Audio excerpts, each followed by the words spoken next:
Buenas noches, hermanos, hermanas, amigos y amigas, que como cada día estamos aquí realizando el oficio vespertino desde la parroquia de la Ascensión, en la Iglesia Española Reformada Episcopal Comunión Anglicana.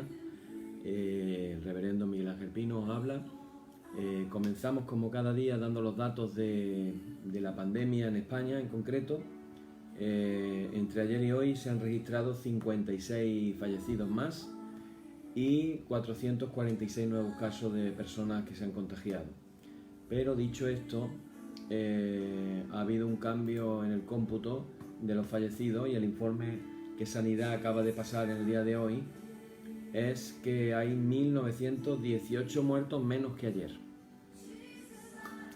No sabemos cuántos son, ahora resulta que son 1800 menos y bueno, la verdad es que no sabemos realmente cuando pase el tiempo y ya se hagan los recuentos correspondientes y adecuados de todas las comunidades, pues evidentemente sabremos los números más concretos, que ahora de verdad pues no lo sabemos muy bien.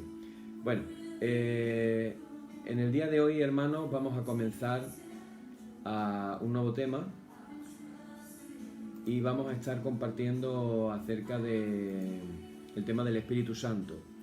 No sabemos cuánto tiempo nos va a llevar, pero yo estoy calculando que puede ser que nos lleve por lo menos una semana y media.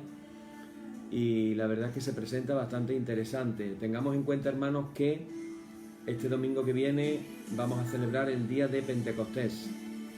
Pentecostés viene de la palabra penta, que significa 50, y hace referencia a los 50 días desde la resurrección.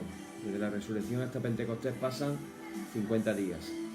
Bueno, vamos a comenzar como cada día orando al Señor y poniendo en las manos del Señor este oficio vespertino.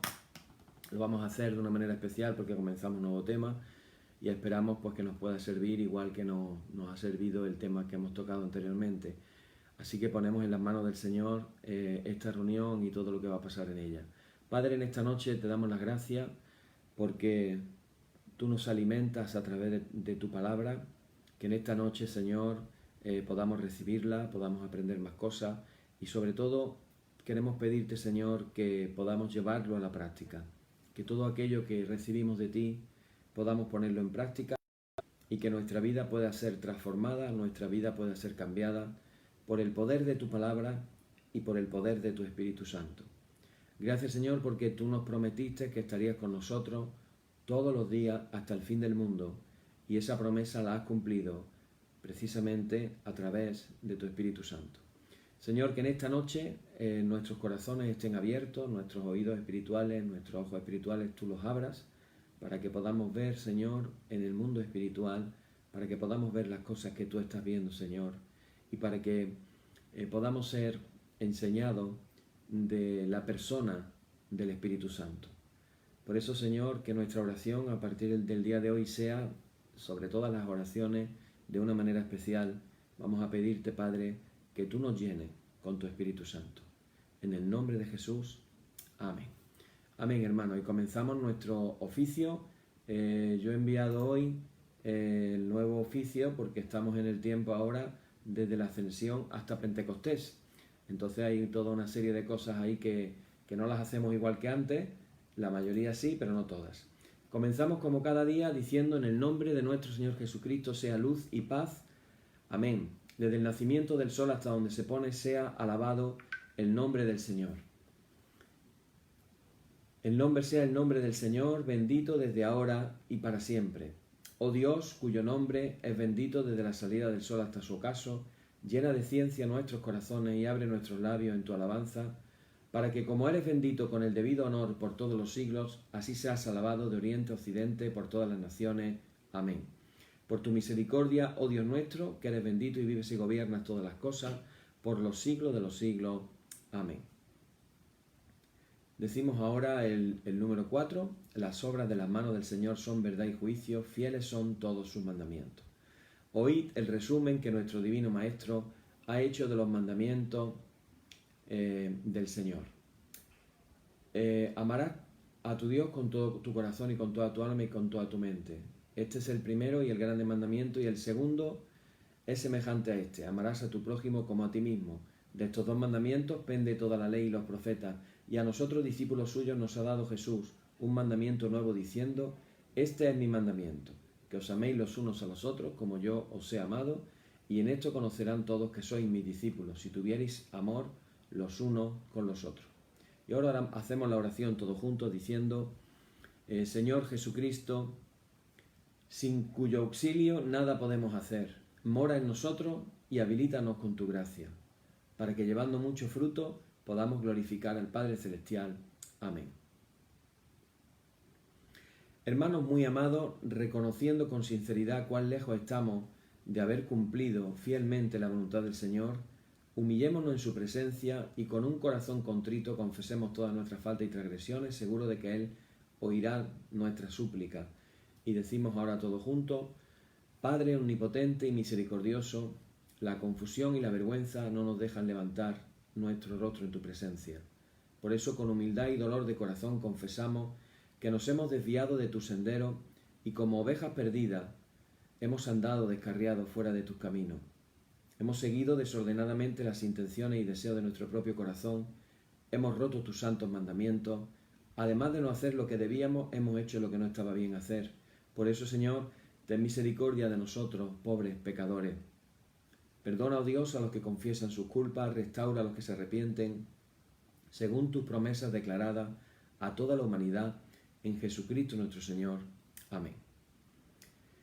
Y el Señor Jesucristo, que tiene la potestad de perdonar pecados sobre la tierra y que no desecha al pecador, que a Él acude para salud, oiga vuestros ruegos, perdone todos vuestros pecados y os conceda su Santo Espíritu, para que vuestra vida sea de aquí adelante pura y santa, hasta que seáis recibidos en el goce de su eterna gloria en las mansiones del Padre Celestial. Amén. Señor, abre nuestros labios y nuestra boca anunciará tu alabanza. Vamos a orar hoy el Salmo 23. Hace ya bastantes días que no lo hacemos, vamos a hacerlo hoy nuevamente. Vamos a decir: el Señor es mi pastor, nada me faltará. En lugares de delicados pastos me hará descansar, junto a aguas de reposo me pastoreará. Confortará mi alma, me guiará por senda de justicia, por amor de su nombre. Aunque ande en valle de sombra de muerte, no temeré mal alguno, porque tú estarás conmigo. Tu vara y tu cayado me infundirán aliento. Aderezas mesa delante de mí en presencia de mis angustiadores. Ungen mi cabeza con aceite, mi copa está rebosando. Ciertamente el bien y la misericordia me seguirán todos los días de mi vida, y en la casa del Señor moraré por largos días. Gloria y honor al Padre y al Hijo y al Espíritu Santo, por los siglos de los siglos. Amén. Bueno, como decíamos, comenzamos hoy lo que es la palabra del Señor. Comenzamos hoy con un tema que realmente es un tema muy, muy interesante y también un tema bastante extenso. En algunos casos, algunas de las cosas que vamos a compartir nos van a sonar a muy familiares o sabidas, pero también de lo que se trata es de que podamos compartir cosas que no sabíamos y que aprendamos cosas nuevas con respecto al tema, y también es muy importante el que pongamos en práctica cada día lo que estamos aprendiendo. Así que nos vamos a proponer cada día lo que estamos aprendiendo, llevarlo a la práctica de alguna manera, y sobre todo esto va a suceder a través de la oración, a través de pedir ciertas cosas al Padre y pedir de alguna manera que el Espíritu Santo se manifieste también a nuestras vidas. Bueno, como digo, este domingo vamos a celebrar el día de Pentecostés, 50 días después de la Pascua. Y yo quiero, antes de empezar con el tema, recordar algunas cosas. En Hechos capítulo 1, versículo, lo voy a comentar muy rápidamente. Hechos capítulo 1, versículo 4, dice: y estando juntos les mandó que no se fueran de Jerusalén, sino que esperasen la promesa del Padre, la cual les dijo: oísteis de mí. Porque Juan ciertamente bautizó con agua, mas vosotros seréis bautizados con el Espíritu Santo dentro de no muchos días. Estaba en ese momento ya, era el momento de las últimas palabras del Señor, ya iba a ascender a los cielos, y dice esas palabras. Luego dice más adelante, les dice en el versículo 8, Jesús le dice a los discípulos: pero recibiréis poder cuando haya venido sobre vosotros el Espíritu Santo y me seréis testigos en Jerusalén, en toda Judea, en Samaria y hasta lo último de la tierra. Bueno, vamos a ver cómo hay cosas en las costumbres judías que cuando las conocemos la verdad es que nos llaman bastante la atención. En la noche de la Pascua, cuando el que preside lo que es la cena, él toma el pan para bendecirlo, la persona que preside la cena tiene puestos tres panes redonditos, ácimos, sin levadura, en su plato delante. De los tres panes representan Abraham, Isaac y Jacob. Bueno, cuando el presidente toma el pan del medio, y ese es el pan sobre el cual hace la bendición. Una vez que hace la bendición, también lo que hace es partir el pan. La mitad del pan lo rompe en pedacitos y se lo da a todos los que están haciendo la cena.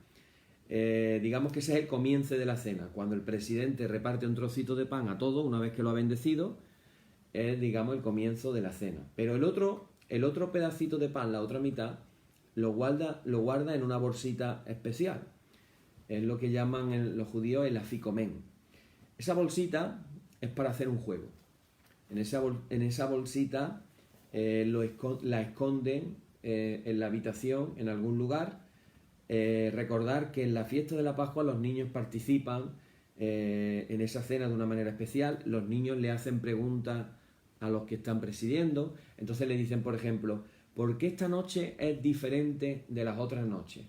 ¿Por qué esta noche comemos pan ácimo y no comemos pan normal? Y entonces el que preside les cuenta la historia de la liberación del Éxodo y cómo fue aquella noche. ¿Y por qué esta noche comemos hierbas amargas? ¿Y por qué esta noche hacemos esto y hacemos lo otro? Bueno, la idea es que los niños participen y que la fiesta de la Pascua se vaya transmitiendo de generación en generación. Bueno, hay un momento en que los niños tienen que salir de la habitación, se esconde la bolsita y ahora hay un juego parecido como cuando nosotros jugábamos al frío, frío, caliente, caliente. Entonces esconden la bolsita y todos los niños que están ahí empiezan a buscar la bolsita y los mayores empiezan frío, frío, caliente, caliente, hasta que un niño la encuentra.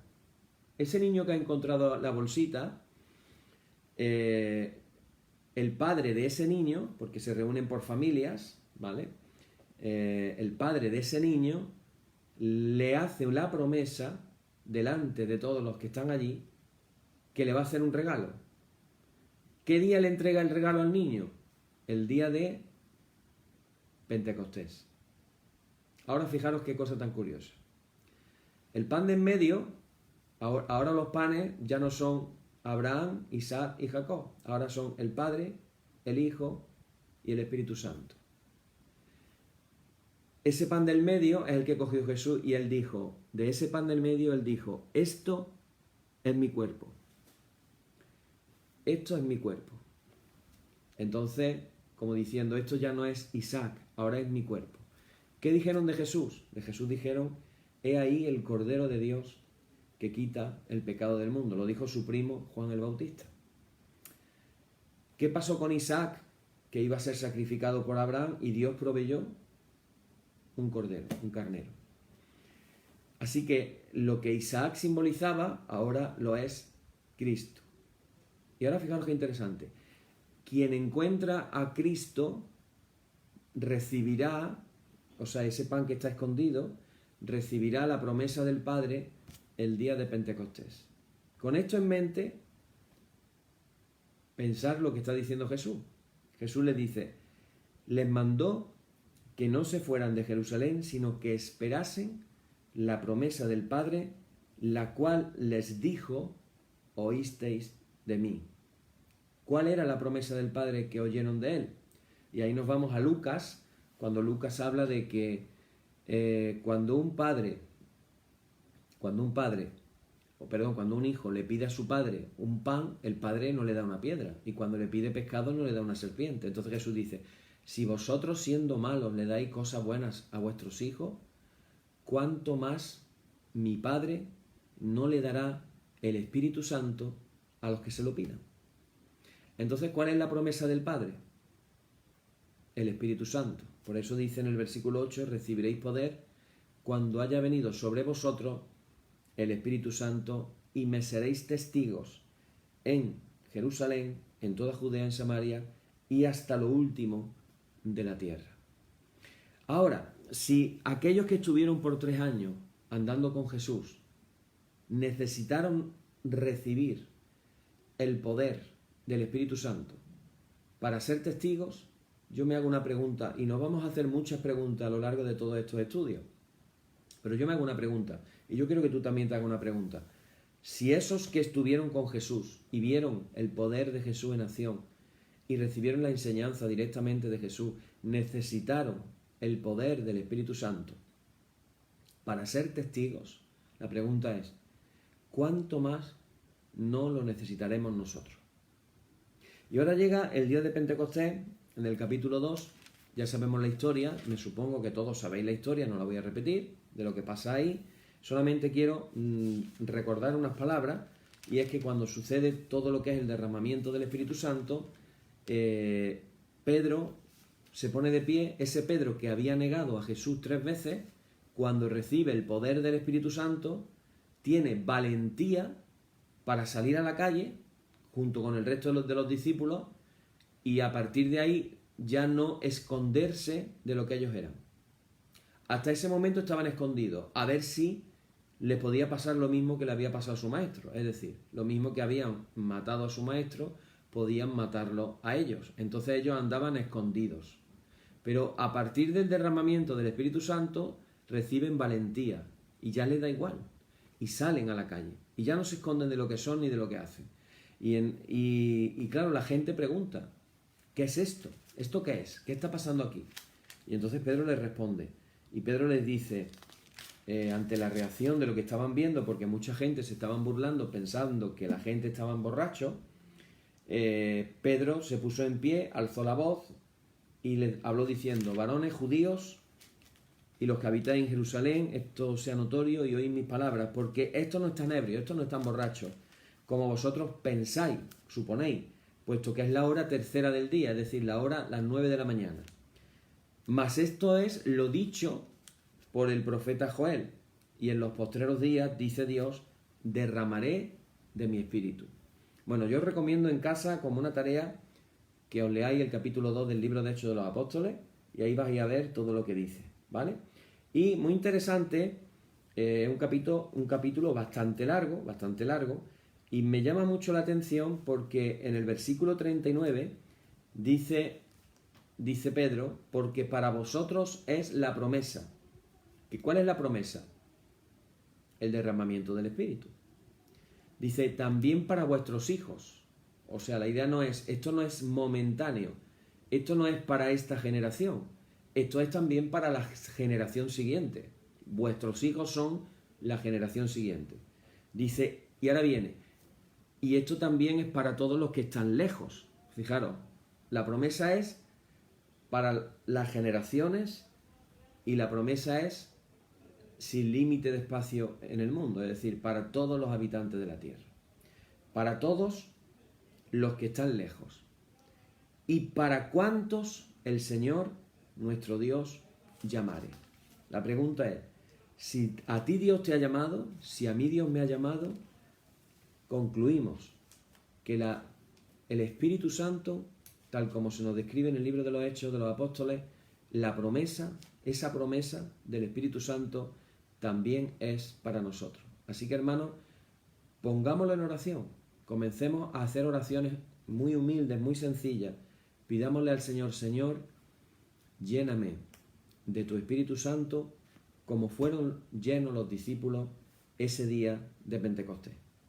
Puede ser bonito incluso que esta semana, como sabemos que el domingo vamos a celebrar Pentecostés, puede ser bonito que esta semana nos la tomemos como una especie de preparación, en oración, pidiéndole al Señor cada día, Señor, que tú me llenes con el Espíritu Santo cuando tú quieras, pero yo te pido que me llenes en Pentecostés. Yo quiero ser lleno de tu Espíritu Santo.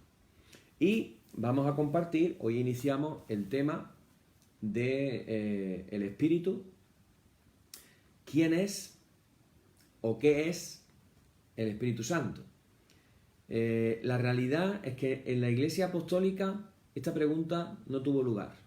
Ellos lo tenían muy claro. Ellos lo vivieron y lo experimentaron.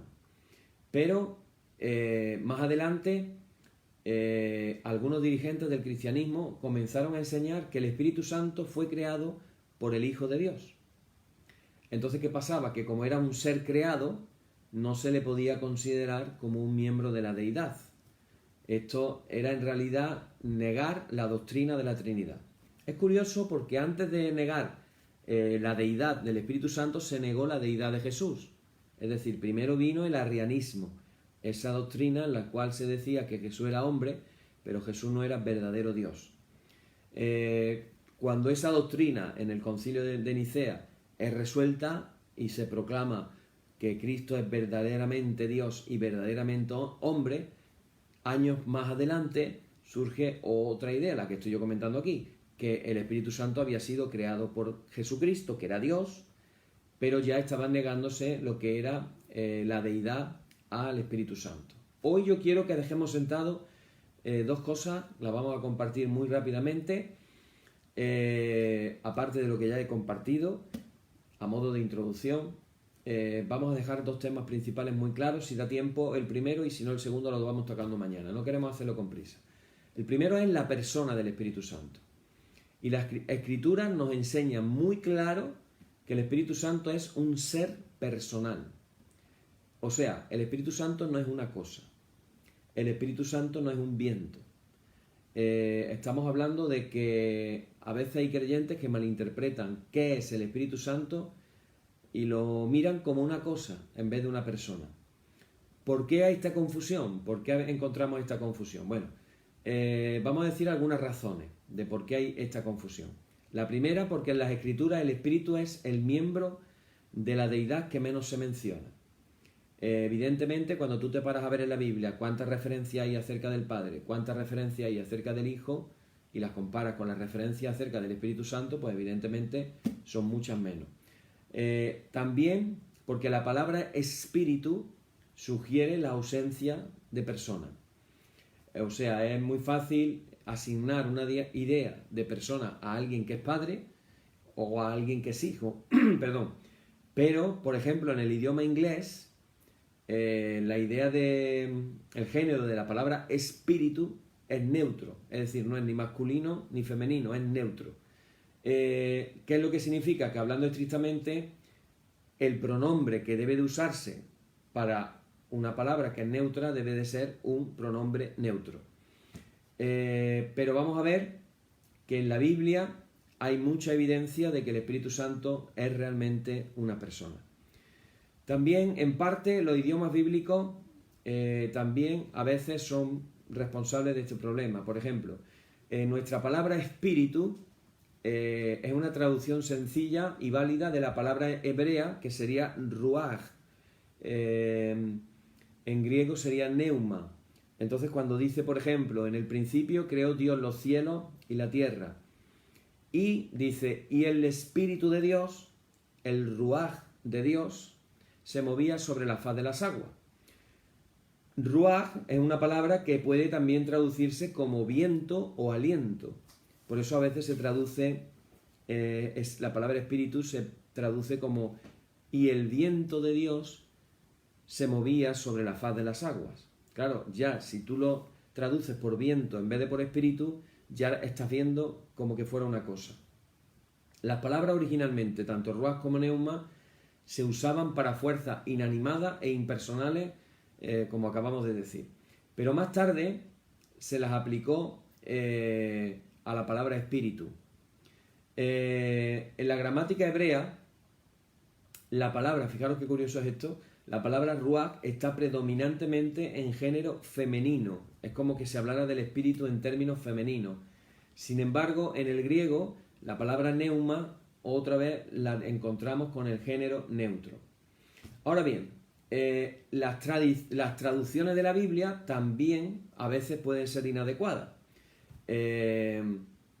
Digamos que una cosa es la traducción literal como recordabais el día que estuvimos compartiendo de esa traducción que se ha hecho de la mujer como la ayuda idónea, esa traducción en realidad es una traducción interpretada, no es la traducción estricta de realmente cómo se traduce del hebreo. Pues aquí pasaría el caso contrario, que el tratar de hacer una traducción estricta, a veces porque no se tiene una idea de lo que es la enseñanza global sobre el Espíritu Santo. Entonces, por ejemplo, vamos a ver que hay a veces traducciones inadecuadas. También en las Escrituras se asocia a menudo el Espíritu con la idea de poder, como que fuera un poder, pero no una persona. Como consecuencia, hay gente que considera que el Espíritu Santo es solamente una fuerza, algo impersonal. Pero claro, cuando Jesús prometió a los discípulos lo que acabamos de decir ahora mismo, que ellos recibirían el Espíritu Santo, que recibirían poder cuando viniera el Espíritu Santo sobre ellos, lo que estaba diciendo es que lo que vendría no es el poder, sino que lo que vendría es el mismo Espíritu en plenitud, y que ese Espíritu, que es Dios y es todopoderoso, es quien le daría los medios necesarios para hacer un ministerio eficaz. Esa es la diferencia. También en las figuras retóricas que a menudo se usan en las Escrituras para referirse al Espíritu Santo, nos puede dar la idea de objetos inanimados e impersonales. Por ejemplo, se nos habla o se nos compara al Espíritu Santo con agua en Juan capítulo 7, 38-39, cuando Jesús dice que de nuestro interior correrán ríos de agua viva, o cuando se nos compara con el aceite, recordar el aceite de la unción, cuando se compara con el viento, recordar cuando este hombre anciano fue a visitar a Jesús de noche y Jesús le dijo: os es necesario nacer de nuevo del agua y del Espíritu. Y después dice Jesús, el viento, es decir, ahí la palabra viento, otra vez, que dice el viento sopla donde quiere, esa palabra en griego es neuma, sin embargo la hemos traducido por viento, pero realmente se puede traducir por espíritu, el espíritu sopla donde quiere. También la palabra fuego y también la palabra paloma, que es la personificación cuando Jesús recibe el bautismo y dice que el Espíritu Santo bajó sobre él en forma de paloma. Claro, si el Espíritu Santo se compara con esas cosas, pues podemos llegar a la conclusión de que es algo inanimado, que es una cosa que no es una persona. Ahora bien, vamos a ver la prueba bíblica, todo siempre lo que vamos a compartir cada día, siempre, hermanos, vamos a tener la Biblia en la mano y va a ser a través de la Biblia que vamos a comprobarlo todo. Hay muchas líneas de evidencia en la Biblia donde se nos indica que el Espíritu Santo es una persona y no un objeto inanimado o fuerza impersonal. Por ejemplo, vamos a decir algunas cosas. La primera, el Espíritu Santo posee atributos personales que se asocian con la mente, la voluntad y las emociones. Es decir, algo que tenemos las personas, o que tiene el Padre o que tiene el Hijo, que es mente, voluntad y emociones, el Espíritu Santo se nos dice que la tiene. Por eso Pablo dice claramente en Romanos capítulo 8, versículo 27, dice: la mente del Espíritu. El Espíritu tiene mente. Bueno, recomendación: leerse Hechos capítulo 2 y leerse Romanos capítulo 8. Irse leyendo, que tiene mucho que ver con el tema que vamos a hablar. También dice además que solo el Espíritu de Dios conoce las cosas profundas de Dios. Tiene conocimiento. Una cosa inanimada no puede tener conocimiento. Eso se encuentra en 1 Corintios, en el capítulo 2, versículos del 10 al 11. Así que vemos una actividad intelectual en el Espíritu Santo, que además se manifiesta en sus dones, en lo que se llaman los dones del Espíritu, que son, por ejemplo, como palabra de ciencia, palabra de sabiduría, discernimiento de espíritu y profecía. En esos dones que da el Espíritu Santo, y Él es el que opera con esos dones en las personas, como dice 1 Corintios capítulo 12, a través de esos dones se está manifestando la personalidad del Espíritu, que tiene conocimiento. Una cosa inanimada no puede tener conocimiento. También existe, como hemos dicho, la cuestión de la voluntad.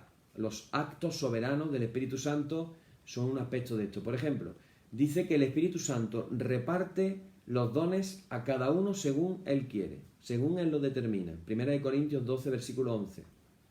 Eso nos habla de que tiene voluntad. Solo una persona puede tener voluntad. También dirige al pueblo de Dios para apartar a algunos para algún ministerio especial. El Espíritu Santo escoge a las personas para el ministerio. Lo vemos en Hechos de los Apóstoles, precisamente, vamos a leerlo, capítulo 13, donde se cuenta que había en la iglesia de Antioquía profetas y maestros. Y dice que eran Bernabé, Simón, el que se llamaba Níger, Lucio de Cirene, Manaén, que se había criado junto con Herodes el tetrarca, y Saulo. Bernabé y Saulo. Y ahora dice, en el versículo 2, dice, ministrando esto al Señor y ayunando, dijo el Espíritu Santo, apartadme a Bernabé y a Saulo para la obra a que los he llamado. ¿Quién es el que toma la decisión de que sean Bernabé y Saulo aquellos que van a ser encomendados para recorrer prácticamente casi todo el Imperio Romano, a predicar el Evangelio? ¿Quién es el que toma la decisión? ¿Quién es el que habla? ¿Quién es el que decide? El Espíritu Santo. Y eso solamente lo puede hacer una persona. También el Espíritu Santo tiene emociones. Por eso se habla de que al Espíritu Santo se le puede entristecer o contristar. Lo dice en Isaías capítulo 63, versículo 10, y también lo dice en el libro de Efesios capítulo 4, versículo 30. Y también manifiesta amor. Hay un versículo muy bonito que lo vamos a leer en la epístola a los Romanos, en el capítulo número 5, versículo 5. Fijaros lo que dice. Dice, y la esperanza no avergüenza, porque el amor de Dios ha sido derramado en nuestros corazones por el Espíritu Santo que nos fue dado. ¿Cómo ha sido derramado el amor de Dios en nuestros corazones? A través del Espíritu Santo. Romanos capítulo 5, versículo 5. Bueno, también decimos que el Espíritu Santo es una persona porque realiza acciones personales. Es decir, el Espíritu Santo, no voy a decir los versículos porque no terminaríamos, pero todo lo que digo tiene sus respectivos versículos bíblicos. El Espíritu Santo crea, está presente en la creación, ya lo hemos dicho antes, el Espíritu de Dios se movía sobre la faz de las aguas y ahí estaba creando, comenzando lo que era la creación. En ese ambiente de que el Espíritu Santo se movía sobre la faz de las aguas, es cuando dijo Dios, sea la luz, y la luz se hizo. Así que el Espíritu Santo también es creador. Cuando se habla de crear al hombre, Dios habla en plural y no dice haré, Él dice hagamos al hombre a nuestra imagen conforme a nuestra semejanza. Bueno, crea. No solamente crea, sino que crea de nuevo. Eso es lo que se nos dice en Juan capítulo 3, versículo 5, os es necesario nacer de nuevo. Y el Espíritu Santo es el que realiza en nosotros el nuevo nacimiento. También regenera, contiende con los hombres, convence a los no regenerados, intercede. El Espíritu Santo intercede por nosotros con gemidos indecibles, dice el libro de Romanos capítulo 8. También hace milagros, el Espíritu Santo también hace milagros. Levanta a los muertos. En el capítulo 8 de Romanos, versículo 11, dice, y si el espíritu de aquel que levantó de los muertos a Jesús mora en vosotros, el que levantó de los muertos a Cristo Jesús vivificará también vuestros cuerpos mortales por su espíritu que mora en vosotros. ¿Quién levanta de los muertos también? El Espíritu. El Espíritu habla, antes hemos leído en Hechos capítulo 13, y dijo el Espíritu Santo. El Espíritu Santo habló. Claro, aquí alguno que le pille esto un poquito despistado podría decir, a ver, ¿cómo que el Espíritu Santo habla? ¿O cómo que en Hechos de los Apóstoles dice, y dijo el Espíritu Santo? Eso en la práctica, ¿eso cómo funciona? Pues muy sencillo, que de los 5 que estaban allí, de los cuales 2 fueron señalados, Saulo y Bernabé fueron señalados, de los 3 restantes, uno de ellos tuvo que hablar verbalmente, sonoramente, a través del Espíritu Santo. Y los 5 que estaban allí reconocieron que lo que esa persona, posiblemente profeta, estaba diciendo, lo estaba diciendo no en la persona, sino que lo estaba diciendo el mismo Espíritu Santo. Y es muy probable que la persona que lo dijo lo aclararía. Igual que los profetas en el Antiguo Testamento, cuando decían algo de parte de Dios, ellos no decían, esto me parece a mí, yo creo que pueda ser que sea así, sino que ellos eran atrevidos, tenían tan claro que era el Espíritu Santo el que estaba hablando a través de ellos, que era Dios mismo el que hablaba, que ellos decían, así dice el Señor. No Jeremías, no Isaías, no Ezequiel, así dice el Señor. Y a partir de ahí, quien hablaba era Dios. Así que de la misma manera, habló a través de uno de los profetas en Antioquía.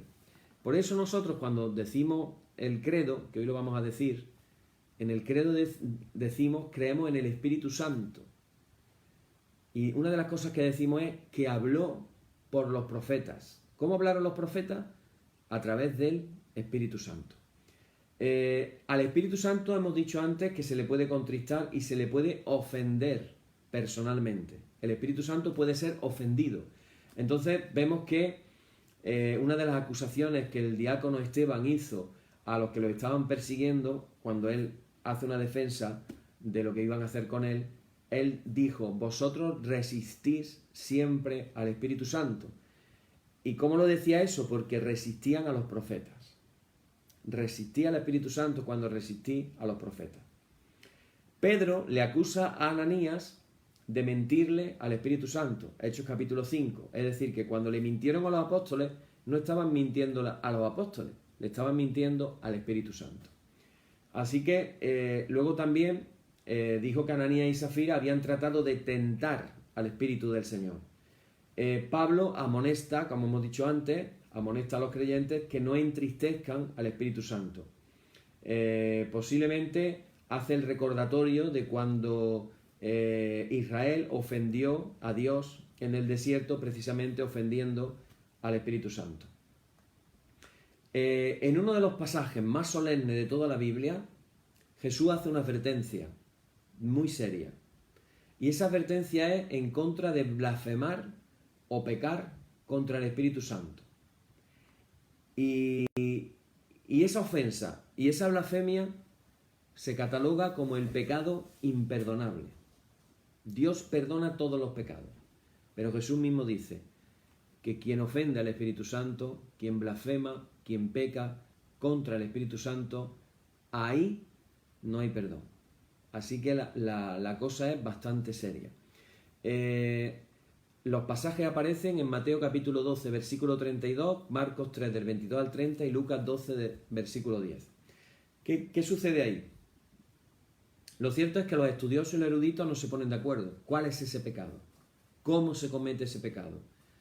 Pero sí hay algunos puntos claros del contexto del pasaje. Sin poder aclararlo todo, porque realmente es muy misterioso, podemos decir que consiste básicamente en que a sabiendas y persistentemente, cuando se atribuye, fijaros que esto es muy importante, cuando se atribuye a Satanás lo que es obra del Espíritu Santo, es una de las cosas.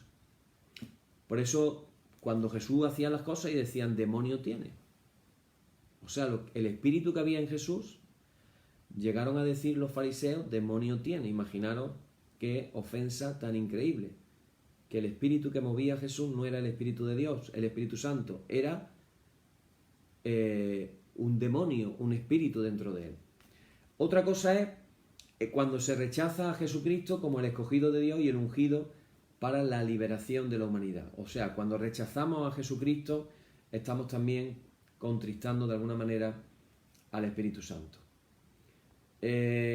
Aquellos creyentes que, porque ahora algunos estarán pensando, dándole vueltas, preocupándose, afanándose, ¿habré yo cometido ese pecado? Y no lo sé. Bueno, pues yo quiero tranquilizaros diciendo que si os lo planteáis y os sentís mal y le dais vuelta, tranquilo, porque eso es una clara indicación de que el Espíritu Santo no te ha abandonado, porque te está en cierta manera contristando a ti o te está haciendo que te sientas mal. Eso quiere decir que el Espíritu Santo está contigo, así que no te desanimes por eso. Cuarto, Jesús le llamó Paráclito. Paráclito viene del griego parakletos, que se traduce como consolador, ayudador, intercesor o abogado. Todas esas cosas pueden ser. Pero la raíz de la palabra significa, muy interesante, uno que está llamado al lado de. Así que tenemos pasajes en el Evangelio de Juan, que es donde aparece el término, que indican claramente que Jesús está hablando del Espíritu Santo. Esto es una cosa realmente preciosa, como una persona, como uno que está al lado de nosotros. El Espíritu Santo es nuestro paráclito, el que está al lado y a favor de nosotros. Jesús mismo fue el primer paráclito, porque estuvo al lado de sus discípulos y estuvo dispuesto a morir, de llevar hasta el final, hasta la última consecuencia, el amor por las personas, muriendo en la cruz del Calvario. Así que Jesús fue el primero. Pero el apóstol Juan dice que tenemos ante el Padre, por eso dice a un intercesor, parácletos. La palabra ahí, tenemos un intercesor, es parácletos, a Jesucristo el justo. La clave está en la palabra griega que se traduce por otro, que es altos, que por lo general quiere decir otro de la misma clase. Bueno, pues así como el Señor Jesucristo vino para ayudar a sus discípulos, animarlos, así lo haría el Espíritu Santo, ayudándole, animándole e intercediendo por ellos. Ahora hablamos también de nuestro caso. ¿Después de cuándo? Después de cuando se fuera Jesús. Por eso Jesús insistía en decir, es necesario que yo me vaya para que pueda enviaros al Espíritu Santo. También se usan pronombres masculinos para el Espíritu Santo. Pronombres masculinos. Curiosamente, hay un pasaje en Juan capítulo 14, versículo 26, lo vamos a leer en un momentito. Juan 14, versículo 26, a ver si lo tengo bien apuntado, que dice, mas el Consolador, o sea, el Paráclito, el Espíritu Santo, a quien el Padre enviará en mi nombre, Él os enseñará todas las cosas y os recordará todo lo que yo os he dicho. Un pasaje precioso. Bueno, pues ahí, en ese pasaje se está recalcando deliberadamente que el Espíritu Santo es persona, al usar la forma masculina del pronombre demostrativo, al referirse a Él. Más el Consolador, el Espíritu Santo, pronombre demostrativo masculino. En griego podría haberse omitido las dos veces la palabra Él. No es necesario en griego poner delante el pronombre demostrativo, pero se puso precisamente para dejar bien claro que Jesús usa en dos ocasiones ese pronombre masculino, que en el griego no era necesario usarlo de ninguna manera. Bueno, el otro tema que queremos compartir tiene que ver también con la deidad del Espíritu Santo. Queda claro que el Espíritu Santo es una persona de la Trinidad, pero también es Dios. El Espíritu Santo es Dios. Por eso en el credo, cuando decimos creemos en Dios, Dios Padre, y después decimos en Jesucristo, estamos hablando del símbolo de los apóstoles, el símbolo niceno, pero luego decimos en el Espíritu Santo, Dios Padre, Dios Hijo, Dios Espíritu Santo. Quiere decir que el Espíritu Santo es igual de plenamente divino como lo es el Padre o como lo es el Hijo. Por eso a menudo se le llama la tercera persona de la deidad. ¿Dónde tenemos evidencias bíblicas de esta deidad? Bueno, pues las más importantes, aunque hay varias, vamos a decir las más importantes. La más importante es que se le menciona junto al Padre y junto al Hijo. Eso demuestra que los tres son iguales entre sí. De lo contrario, estaríamos como diciendo, vamos a mezclar manzanas con naranjas. Pero fijaros qué curioso. Jesús, en el capítulo 28 de Mateo, ordena a sus discípulos y les dice, toda potestad me es dada en el cielo y en la tierra. Y ahora dice, por tanto, id, por eso he dicho ordena, no sugiere, ordena, id en imperativo. Es un mandato, un mandamiento. Id y haced discípulos a todas las naciones. Y ahora fijaros lo que dice. Dice, bautizándolo en el nombre del Padre y del Hijo y del Espíritu Santo. Los tres juntitos. Bautizamos en el nombre, por eso bautizamos a día de hoy, 2000 años después, bautizamos en el nombre del Padre, en el nombre del Hijo y en el nombre del Espíritu Santo. Pablo, en frases paralelas, habla, por ejemplo, a los Corintios, dice que la gracia del Señor Jesucristo, el amor de Dios y la comunión del Espíritu Santo sean con todos ustedes. Otra vez, los tres. También dice, a los Efesios se refiere que hay un Señor, Jesucristo, un Espíritu y un Dios y Padre. En Primera de Corintios les dice a los corintios, habla también en forma paralela del Espíritu, el Señor Jesucristo y Dios, el Padre. Otra vez estamos hablando de Primera de Corintios, capítulo 12, del 4 al 6, menciona, para una estructura que está mencionando en el tema de los dones espirituales, menciona, primero, habla del Espíritu, de lo que el Espíritu hace, después habla de lo que hace el Señor Jesucristo y después habla de lo que hace Dios, el Padre. También se le distingue claramente del Padre y del Hijo, o sea, justo lo contrario, van los tres juntos, pero ahora también se le distingue. En un pasaje profético, Isaías cita al Mesías diciendo, y ahora el Señor omnipotente me ha enviado con su Espíritu.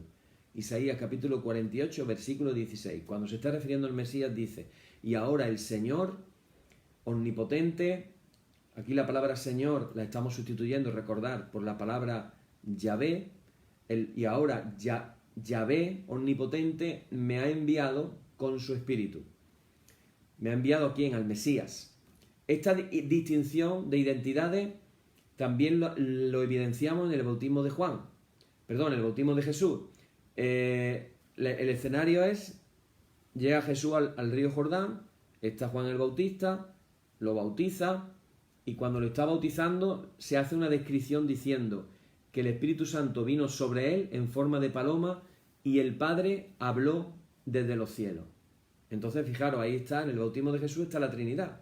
Jesús bautizándose, el Espíritu Santo viniendo en forma de paloma y en los cielos la voz del Padre diciendo, este es mi Hijo amado, a él oíd o en él tengo complacencia, depende de la versión. En toda la Biblia se le llama a menudo Espíritu de Dios o Espíritu del Señor. Tiene también atributos divinos. Recordáis que estuvimos compartiendo, esto es muy interesante ahora, recordarlo también, los atributos de comunicables, atributos incomunicables, estuvimos viendo durante creo que 2-3 semanas para conocer mejor a Dios, los atributos de Dios, y fijaros, ahora Él tiene atributos divinos, el Espíritu Santo se le reconoce la eternidad, en Hebreos 9 versículo 14, Dios evidentemente es el único que tiene principio y fin, y se dice lo mismo del Espíritu Santo al describirlo como el Espíritu eterno. El Espíritu Santo tiene eternidad, lógicamente, porque Dios estaba en el principio. Se le describe también con la omnipotencia. Se dice que el Espíritu Santo es todopoderoso. Esto resulta evidente en la Biblia por las poderosas señales y maravillas que Él realiza. Podemos leer en Romanos capítulo 15, versículo 19 o en Hebreos 2, versículo 4. Como hemos dicho antes, participó en la creación de nuestro mundo. Es el que efectúa el nuevo nacimiento la regeneración, o la nueva creación. Como hemos leído, levanta a los muertos. Tiene también el atributo de la omnipresencia. El Espíritu Santo está en todas partes. David mismo dijo, en ese salmo tan maravilloso, el Salmo 139, David mismo lo reconoció diciendo, ¿a dónde podría alejarme de tu Espíritu? En otras versiones dice, ¿a dónde podría esconderme de tu Espíritu? ¿A dónde podría huir de tu presencia? Dice el Salmo 139, versículo 7. Por muy difícil que nos resulte a nuestra mente, a nuestra razón, lo cierto es que el Espíritu de Dios está presente simultáneamente en todas las partes. Así, no podría ser de otro modo, ya que los creyentes de todas partes participan en la adoración al mismo tiempo. Los creyentes son quienes adoran, según nos enseñó Jesús, por el Espíritu de Dios. Los verdaderos adoradores adorarán en espíritu y en verdad. Pero también los creyentes son los que adoran por el Espíritu de Dios.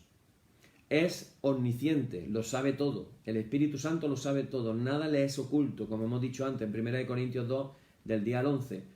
al ser el inspirador de la Sagrada Escritura, es quien le revela a Moisés detalles de la historia de la creación que de otra forma no sería posible saberlo humanamente.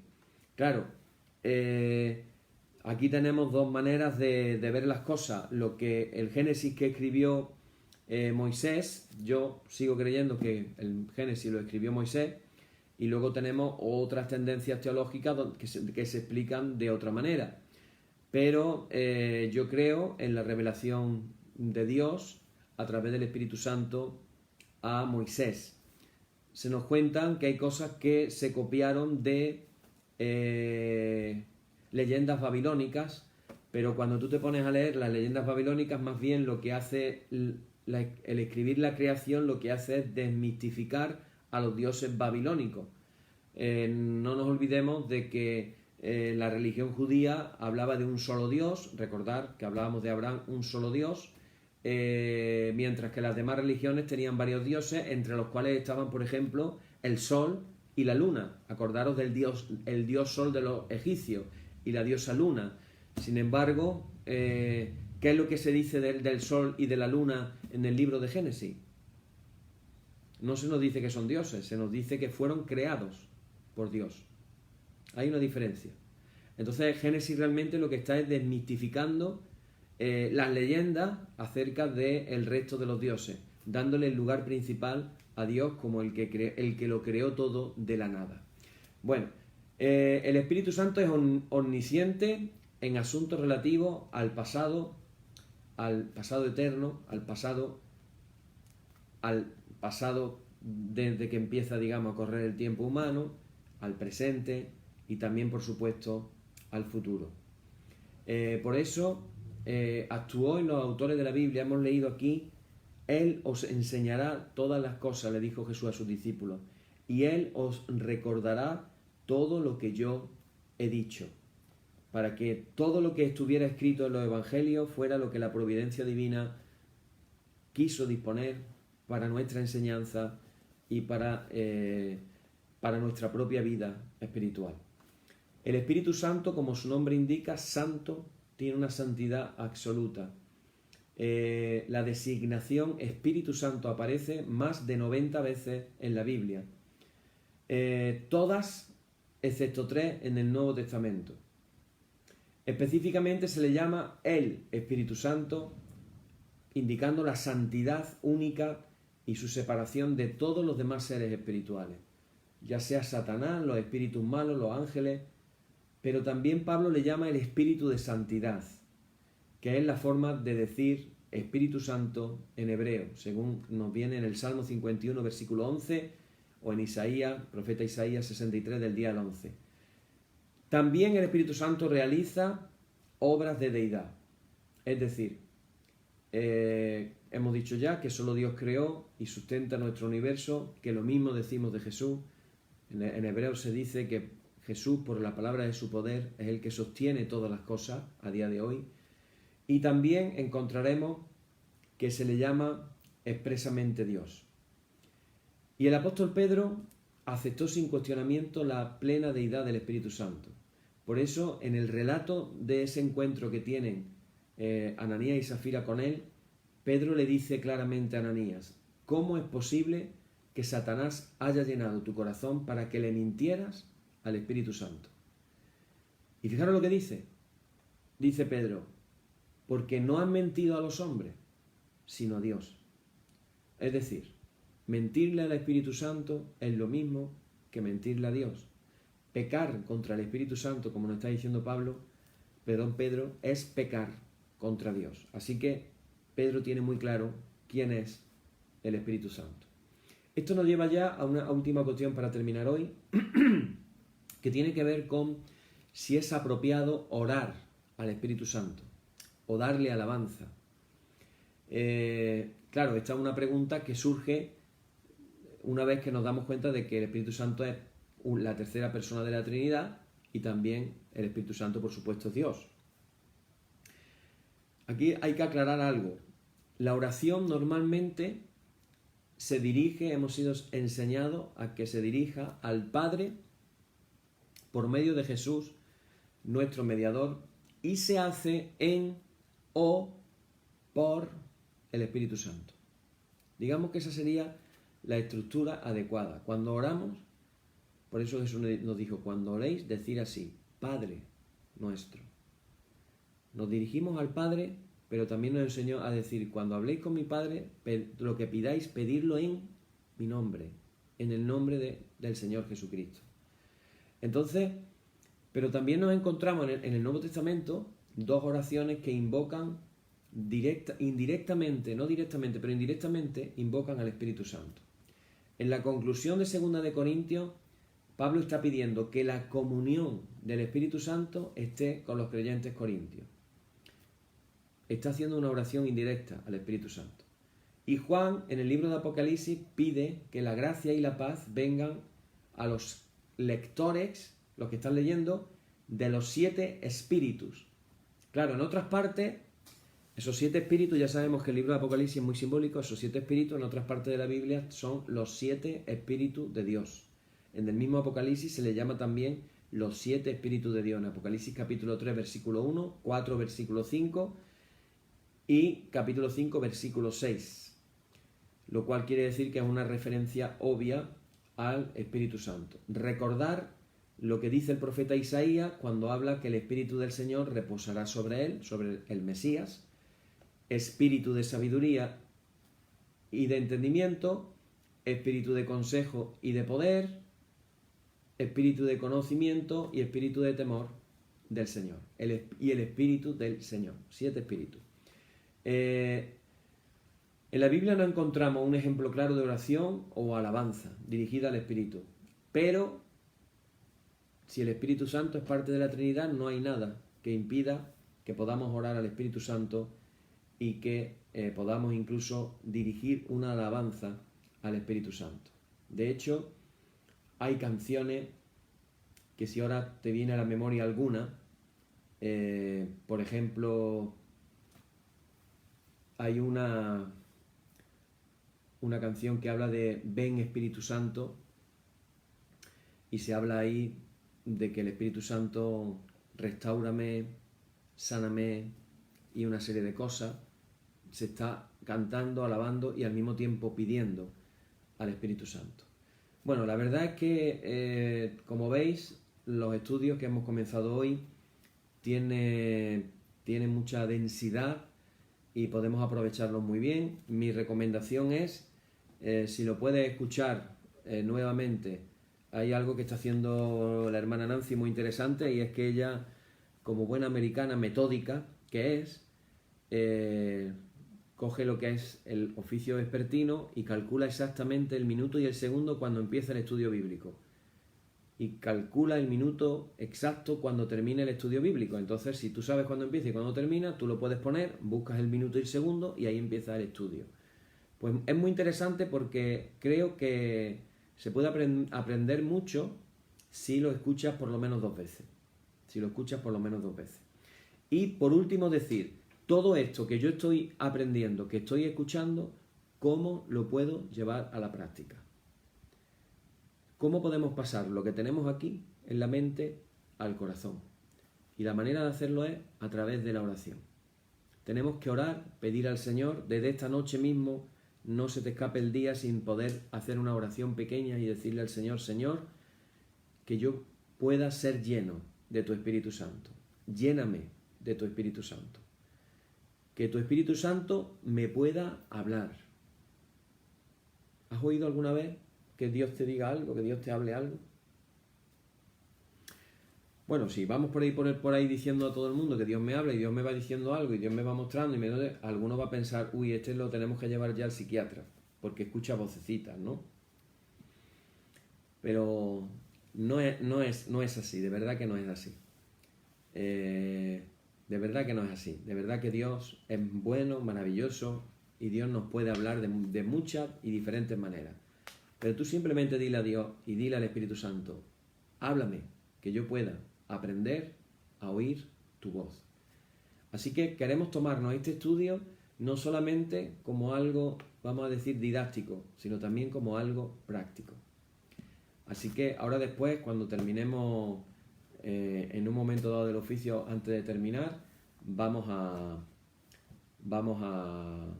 hacer algo y vamos a hacer esa oración primera, que será la primera de muchas oraciones.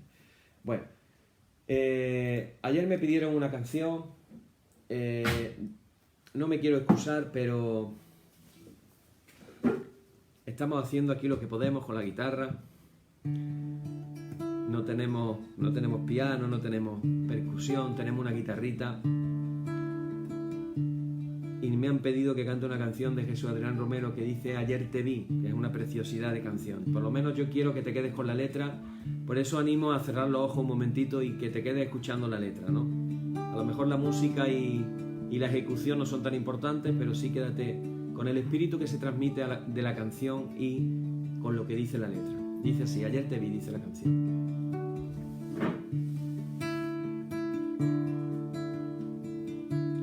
Ayer te vi, fue más claro que la luna, en mí no quedaron dudas, fue una clara aparición, me ha saltado el corazón cuando te vi.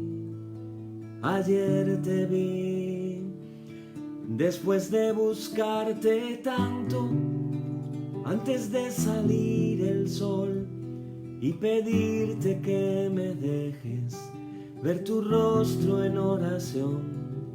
Ayer te vi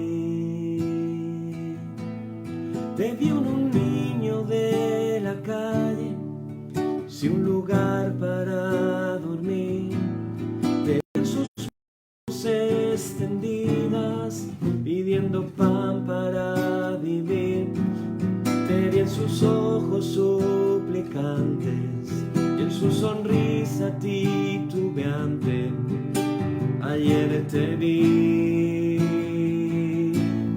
en un cuarto de hospital, en soledad te vi llorar, te vi en el rostro atribulado de un enfermo desahuciado, sin esperanza de vivir, cansado de tanto sufrir. Ayer te vi, ayer te vi, fue más claro que la luna, en mí no quedaron dudas, fue una clara aparición, me ha saltado el corazón cuando te vi. Ayer te vi, después de buscarte tanto, antes de salir el sol, y pedirte que me dejes ver tu rostro en oración. Ayer te vi en un niño de la calle, sin un lugar para dormir, te vi en sus manos extendidas, pidiendo pan para vivir, te vi en sus ojos suplicantes y en su sonrisa titubeante. Ayer te vi en un cuarto de hospital, en soledad te vi llorar, te vi en el rostro atribulado de un enfermo desahuciado, sin esperanza de vivir, cansado de tanto sufrir. Ayer te vi.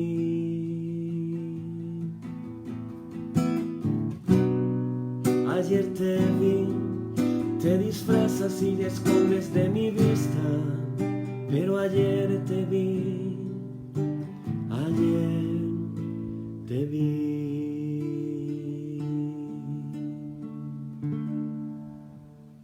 Que podamos ver al Señor, que podamos tener una clara aparición, como dice aquí, que nos salte el corazón y que veamos al Señor. Seguimos con nuestra liturgia diciendo ahora: oh Señor, santifícanos en tu verdad, tu palabra es la verdad. Amén. Y ahora decimos todo el símbolo apostólico diciendo: creo en Dios, Padre Todopoderoso, Creador del cielo y de la tierra, y en Jesucristo, su único Hijo, nuestro Señor, que fue concebido por obra del Espíritu Santo, nació de María Virgen, padeció bajo el poder de Poncio Pilato, fue crucificado, muerto y sepultado, descendió a los infiernos, al tercer día resucitó de entre los muertos, subió a los cielos, está sentado a la diestra de Dios Padre Todopoderoso, de donde ha de venir a juzgar a los vivos y a los muertos. Creo en el Espíritu Santo, en la Santa Iglesia Católica, la comunión de los santos, el perdón de los pecados, la resurrección de la carne, la vida eterna. Amén. Y también decimos todos juntos: Señor, ten misericordia de nosotros. Cristo, ten misericordia de nosotros. Señor, ten misericordia de nosotros. Padre nuestro que estás en los cielos, santificado sea tu nombre, venga tu reino, hágase tu voluntad como en el cielo, así también en la tierra. El pan nuestro de cada día dánosle hoy, y perdónanos nuestras deudas, así como nosotros perdonamos a nuestros deudores. Y no nos dejes caer en la tentación, mas líbranos del mal. Amén. Líbranos del mal y confírmanos en tu temor con toda obra buena, oh Trinidad. Dios nuestro, que eres bendito y vives y gobiernas todas las cosas por los siglos de los siglos. Amén. Decimos: Señor, muéstranos tu misericordia y danos tu salud. Llena a tus ministros de virtudes y da alegría a tu pueblo escogido. Acuérdate siempre de esta congregación y de todas las congregaciones repartidas por todo el mundo que tú has poseído desde el principio. Oh Dios, purifica nuestros corazones y no quites de nosotros tu Santo Espíritu. Por la tarde, de mañana y al mediodía, justo es, oh Señor, que te alabemos. Señor Dios omnipotente, que de la tarde, la mañana y el mediodía has hecho un día solo y has mandado al sol que conozca su ocaso, abre, te rogamos, las tinieblas de nuestros corazones y brillando tú en ellos te conozcamos como Dios verdadero y luz eterna. Amén. Por tu misericordia, oh Dios nuestro, que eres bendito y vives y gobiernas todas las cosas por los siglos de los siglos. Amén. Y ahora vamos a hacer una oración antes de concluir, todos juntos. Yo quiero que tú también te pongas en oración pidiéndole al Señor y le decimos así al Padre: Padre, que nos has enseñado acerca de que tú quieres darnos el Espíritu Santo, en esta noche queremos pedirte recibir esa promesa, que tú nos llenes del Espíritu Santo, que tú nos capacites con tu poder para que podamos ser testigos en nuestras ciudades, en los pueblos de alrededor y hasta lo último de la tierra. Señor, que podamos parecernos a esos discípulos que salieron por las calles de Jerusalén, declarando con firmeza tus alabanzas y declarando, Señor, tus maravillas. Que podamos ser como ese Pedro que se puso en pie y comenzó a predicar con valentía tu palabra. Que podamos ser como ese Pedro y ese Juan que, aun después de haberle dado latigazos, ellos decidieron que tenían que obedecer primero a Dios antes que a los hombres, porque estaban llenos del Espíritu Santo. Señor, yo quiero pedirte de una manera especial que todas las personas que están escuchando esta enseñanza que comenzamos hoy y todas las personas que van a escuchar este vídeo puedan tener la experiencia de la plenitud del Espíritu Santo, de la llenura del Espíritu Santo. Señor, que tú comiences a hablarnos a cada uno de nosotros, que tú comiences a manifestarte en la manera soberana que tú quieras hacerlo, pero que encuentres en nosotros personas dispuestas a ser dirigidas por tu Espíritu Santo. Que tu palabra se quede grabada en nosotros, Señor, y muchas gracias por la promesa de que estarías con nosotros todos los días hasta el fin del mundo, porque así podemos sentirlo, que tú estás al lado nuestra, acompañándonos en este caminar, en este servicio a ti, en este expandir el reino de Dios en la tierra. Te lo agradecemos profundamente, Señor, y te damos las gracias por todo lo que tú has hecho hasta ahora y sobre todo por lo que vas a hacer a partir del día de hoy. Te damos gracias en el nombre de Jesús. Amén. Amén, hermanos. Pues vamos a esperar cómo el Señor quiere obrar en nuestras vidas, cómo el Señor quiere hablarnos. Recordar que he puesto una pequeña tarea, leeros Hechos capítulo 2, Romanos capítulo 8. Te animo a que lo hagas, yo sé que algunos lo van a hacer. Te lo puedes leer literalmente en 10 minutos, no va a tardar más en leerlo. Y a partir de ahí ya comienza a hacer tus propias oraciones particulares al Señor. Así terminamos, hermanos, la solemnidad ha terminado. En el nombre de nuestro Señor Jesucristo sean aceptadas con paz nuestras peticiones y alabanza. Gracias sean dadas a Dios. Amén. Y la paz que al subir a los cielos dejó Jesús a sus discípulos, sea siempre con vosotros en toda su plenitud, y la bendición de Dios el Padre Omnipotente, y del Hijo, y del Espíritu Santo, descienda sobre vosotros y more en vosotros eternamente. Amén. Amén, hermanos. Pues así seguimos. Mañana vamos a seguir compartiendo. La verdad es que hay mucho que aprender, mucho que compartir. Yo espero en una semana y media más o menos haberlo compartido más o menos de una manera resumida, haberlo compartido todo. Y mañana pues continuaremos. Mañana vamos a tocar de una manera rápida lo que son los credos de la Iglesia primitiva para que nos demos cuenta del papel que tiene ahí el Espíritu Santo. Vamos a ver los diferentes credos y vamos a ver, bueno, un poco de historia acerca de lo que es el tema este del Espíritu Santo. Y luego, cuando terminemos eso, vamos a recorrer el Antiguo Testamento para ver cómo encontramos la persona del Espíritu Santo en el Antiguo Testamento. Después la vamos a ver en el Nuevo Testamento. Vamos a hablar también de los dones del Espíritu Santo, 1 Corintios 12, y muchas más cosas que no las puedo decir todas hoy, pero que de verdad yo quiero que os entusiasméis con esta enseñanza acerca del bendito Espíritu Santo y sobre todo que obre en nuestras vidas. Amén. Así nos quedamos despedidos y mañana tendremos más de parte del Señor, si Él lo permite. Una bendición contar con vosotros como cada día y ojalá que podáis compartir esta enseñanza a otras personas y que más personas puedan aprender acerca del Espíritu Santo. Que el Señor os bendiga y hasta mañana.